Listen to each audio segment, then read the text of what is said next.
Wow, that's such a cool idea to build! Why didn't I figure it out myself? Let's learn how to build a Rolls-Royce. Round 1. I want my Rolls-Royce to look rich and clean, so I use white concrete for almost everything. I start from the very front because the face of the car is the most important part. If the front looks right, people can understand the whole car much faster. I place white concrete blocks for the main shape. Then I mix in white concrete slabs and stairs so the hood does not look like a giant square box. Slabs and stairs are really useful on cars because real cars have gentle slopes, not only flat walls. They help me fake smooth curves with blocky shapes. After that, I make the first part of the front bumper and begin pushing the build backward little by little. I also put black concrete down for the front wheels because a car needs dark tires to stand out from the body. White and black work well together, and that strong contrast makes the wheels easy to read. My car already looks long, and long cars usually feel more fancy and expensive. Now I keep moving from the front toward the back and add more details. On the very front, I place buttons because tiny pieces are great for small car details. Big blocks can make a car look chunky, but buttons break the surface and make it feel more realistic. I use a stair in the middle as the radiator grill, and that helps the front look deeper, almost like air can pass through it. A grill is important on a real car because engines need cooling, and even on a Minecraft build, it tells the viewer where the front center is. I also place buttons on the wheels because they work like hubcap details. After that, I put light gray glass panes in the front area for the windshield. Glass panes are thinner than full glass blocks, so they look much better for windows. Thin windows make the car feel elegant. If I use thick glass blocks, the front would look too heavy and clumsy for a luxury car like this. When the front and middle feel good enough, I finish the top and back shape. I build the roof with white concrete slabs because slabs keep the roofline lower and smoother. A luxury car should not have a roof that looks too tall. A lower roof makes the car feel sleek and more stylish. I run the roof from the windshield area toward the rear so the whole body feels connected in one smooth line. Along the sides, I add more buttons because side details matter too. Those little parts can look like handles, trim pieces, or tiny metal decorations, and rich cars usually have neat trim that breaks up big flat panels. I keep using white concrete on the body so the shape stays clean, and I leave the black wheels very visible under the sides. That helps the car feel planted on the ground. My Rolls-Royce is simple, but I think it looks pretty nice. It has a long body, a fancy front, dark wheels, thin windows, and a smooth white roof like a real luxury car. Phew, it took so much effort. Great, my Rolls-Royce is ready. Oh, wow! Joo-hoo! We're going to build a Rolls-Royce today. I love building cars. Mikey has probably already built his Rolls-Royce. Mikey, is that all you've built in that time? Are you sure it's a Rolls-Royce? JJ, you only know how to offend me. By the way, I tried very hard. Mikey, really? Your Rolls-Royce is so small and ugly, it doesn't look like a real car at all. Oh, that's it. Stop judging. Maybe then you can show me how to build a Rolls-Royce? Of course, we ran to the place. JJ, I'm not sure you're going to make it. But in any case, good luck to you. I'll wait for you at the house. Thanks, then I'll start. Round 2. I begin my Rolls-Royce with the left front wheel because wheel scale controls the proportion of the entire vehicle. If the first wheel is too small, the car will look toy-like. If it is too large, the body will seem weak and awkward. I use black concrete for the tire because it gives a deep rubber color and a very solid outline. Around the center, I place an iron trapdoor and stone buttons. The trapdoor works perfectly as a hubcap detail because it has a thin metallic texture, and the buttons act like lug points or decorative bolts. This combination matters because real luxury cars depend on small, refined details, not just big panels. I make the wheel round by stepping the shape carefully instead of building a plain square. Minecraft blocks are rigid, so creating a convincing wheel always depends on visual tricks.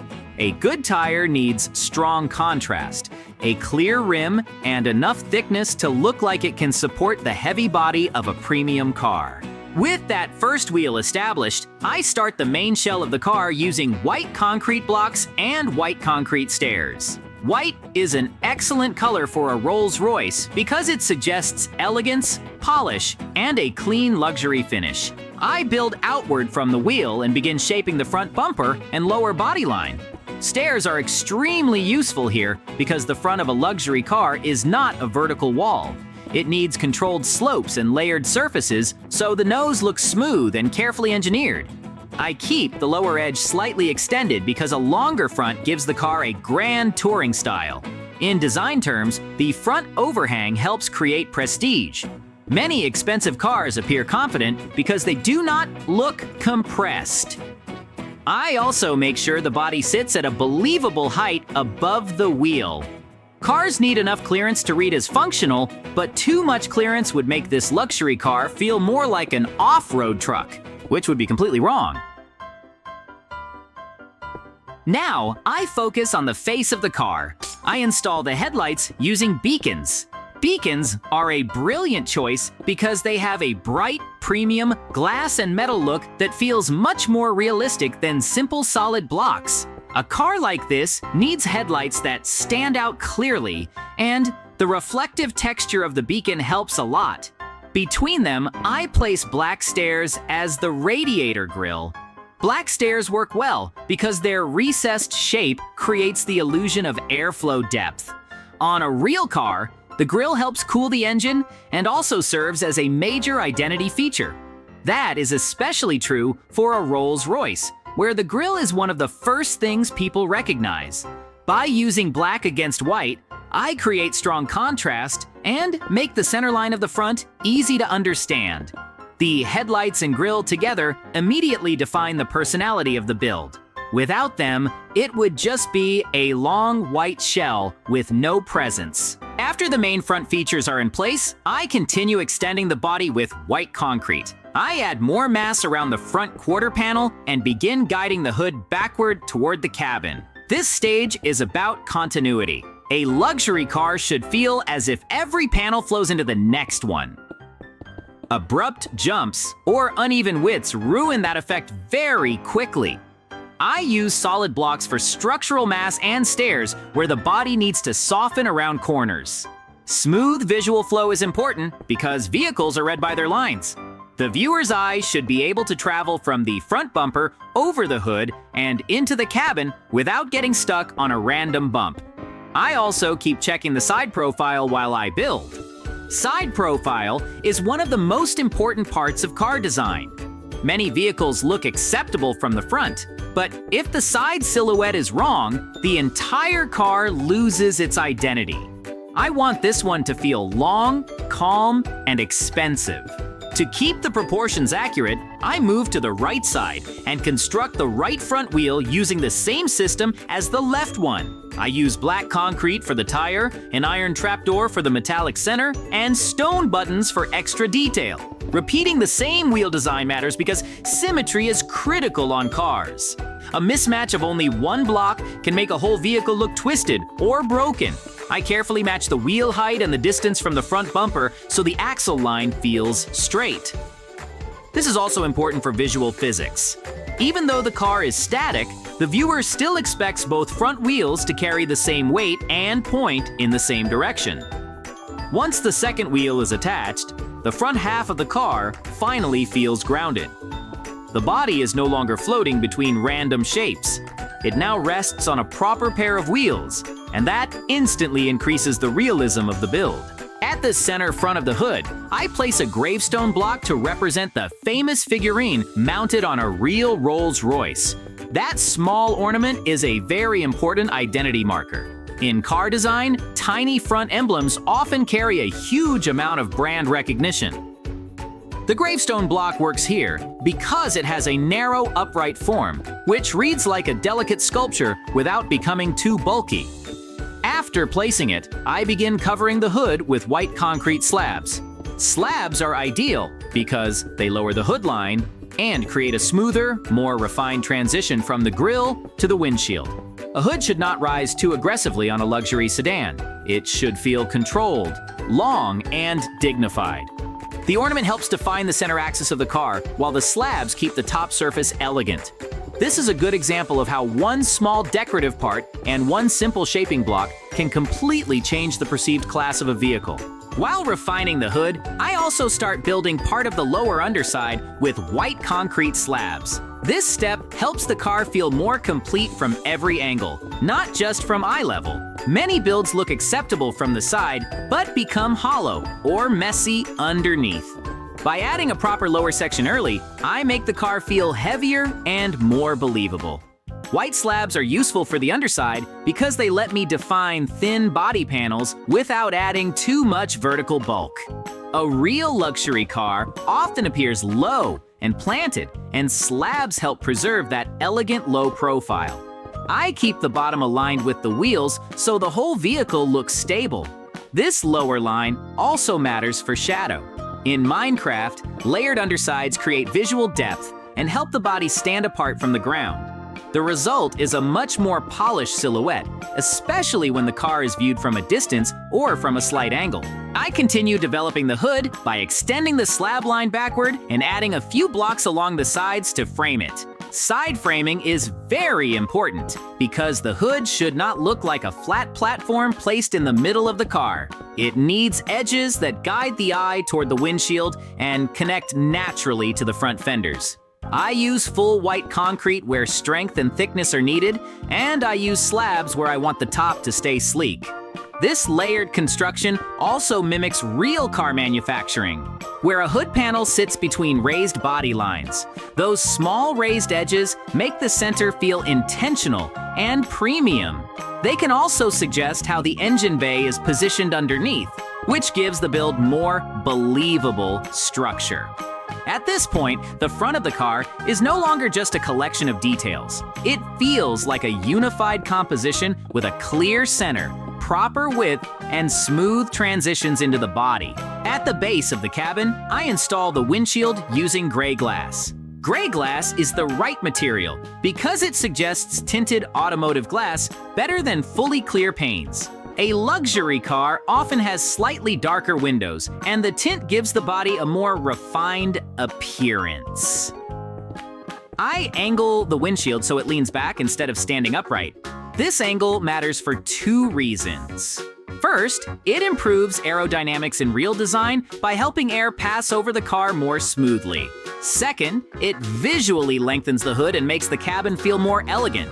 The transition from hood to windshield must be gentle, because that junction is one of the most visible parts of the entire car. Too steep and the car looks boxy.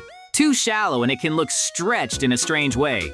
Gray glass also contrasts nicely with the white concrete, so the window shape stays readable without overwhelming the clean body color. From the windshield, I move into the side windows. I use white concrete and more gray glass to form the window frames and the glass sections along the doors. A good side window layout is essential on a luxury car because it controls the balance between body mass and cabin openness. Too much glass can make the body feel weak. Too little glass can make the car feel heavy and prison-like. I keep the lower body line strong and the windows neat with enough height to suggest comfort inside. The white framing around the glass helps define the door area without needing too many extra blocks. That clean separation is important because expensive cars often look best when the panel lines are subtle and controlled. I also make sure the side glass aligns with the windshield, creating one continuous visual flow from front to middle. This continuity gives the car a calm, expensive personality rather than a cluttered or sporty one.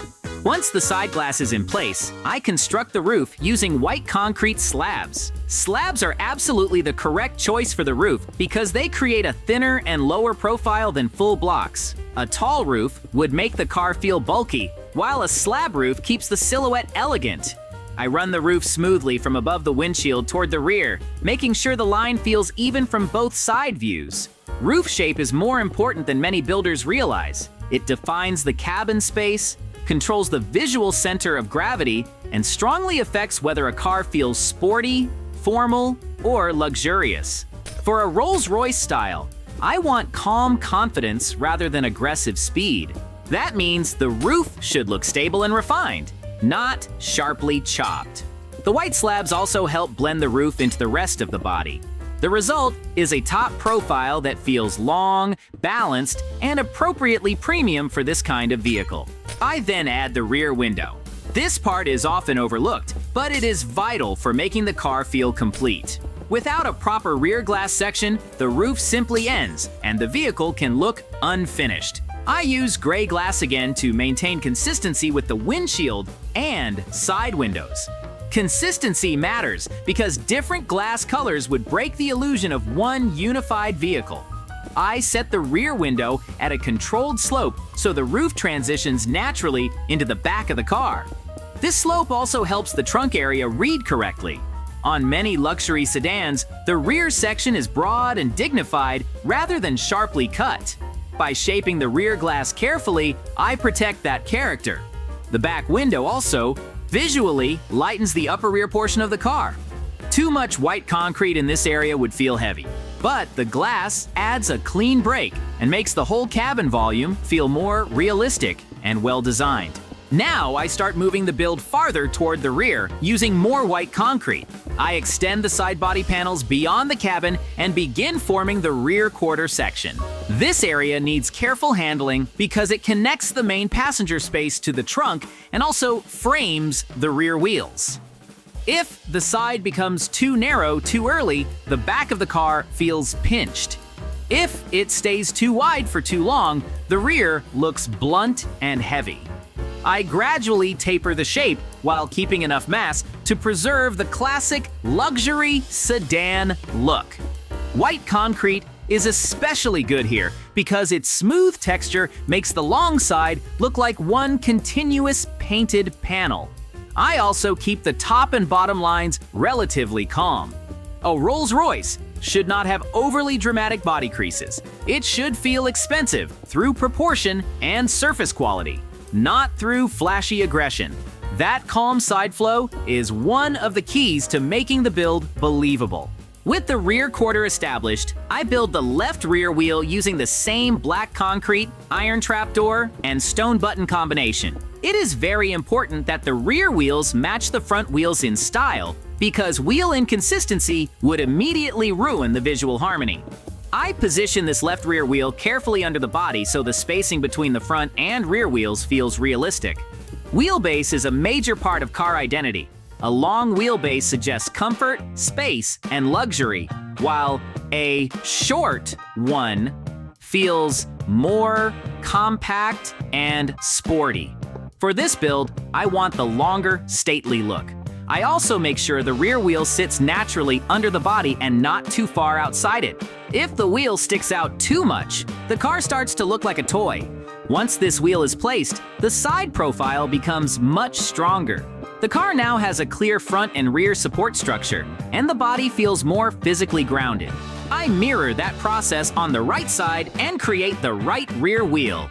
Again, I use black concrete for the tire, an iron trapdoor for the center, and stone buttons for the small metallic details. Mirroring is not just about copying blocks. I also inspect the shape from behind and from above to ensure the rear track width feels correct. If the right wheel sits even one block too far in or out, the back of the car can look twisted.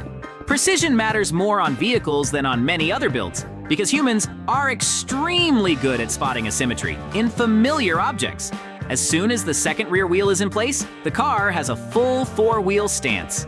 That changes the whole impression of the build. It no longer feels like a partial sculpture. It feels ready to roll, with a stable chassis and the long horizontal balance expected from a luxury automobile of this style. With all four wheels complete, I return to the side panels and finish the body with white concrete. I connect the rear quarter sections to the center cabin and shape the remaining wall areas so the doors and lower side surfaces feel unified. Smooth side panels are important on premium cars because the body should look like carefully fitted metal, not a patchwork of unrelated pieces. I also complete the rear body and begin forming the trunk. The trunk needs to be broad enough to look useful, but it should not rise so high that it breaks the elegant roofline. I keep the upper rear surface calm and controlled, which helps the whole back end feel formal and expensive. In design terms, a strong trunk line gives the car authority. It tells the viewer that the vehicle is large and luxurious rather than compact and playful. The white concrete keeps the paint finish clean, and the long, uninterrupted surfaces help the model look polished. At the very back, I install lamps and signs to create the tail details. Lamps work well as rear lights because they provide a clear, bright element that reads instantly from behind. Signs are useful for thin trim lines and for giving the rear some layered texture without adding heavy block volume. Rear design is important because it balances the face of the car. The front may carry the brand identity, but the back often decides whether the vehicle looks complete. I place the lights at a sensible height so they feel integrated into the body rather than randomly attached. After that, I build a spoiler on the rear. This is a subtle but stylish addition. From a real physics point of view, spoilers can help manage airflow and rear stability at speed.